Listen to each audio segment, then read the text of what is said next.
In both the sciences and social sciences, one of the most common types of research is the research study. Research studies employ both quantitative and qualitative research methods to analyze data that was collected. The data may have been collected during lab experiments, through surveys, observations, interviews, fieldwork, or other methods.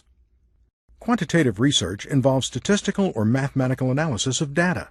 Qualitative research methods are used when the data that has been gathered is non-numerical, such as in observations or interviews.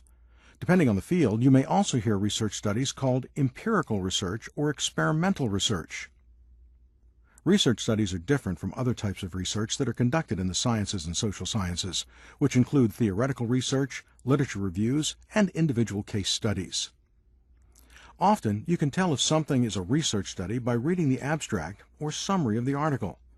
If the abstract discusses data collection or methods for analyzing data, it's probably a research study. You can also tell by taking a quick look at how the article is laid out. Research studies tend to follow a fairly strict format. The authors usually start with an introduction that explains the current study and puts it in context of other research in the field.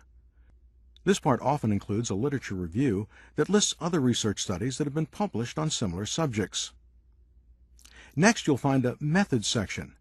This is where the authors explain the research that was conducted and the methods that have been used to analyze the data. The results section is next. This is often the longest section of a research study. Here the authors explain the findings of the research. This is where the significant data is presented, often in the form of graphs or charts. The final section is the discussion section. Here the authors of the study draw conclusions about what the results mean. In some fields, they may also end by discussing the limitations of the current study and future directions for research on the same topic. You can find research studies through your library's online databases. If you need help, ask a librarian for assistance.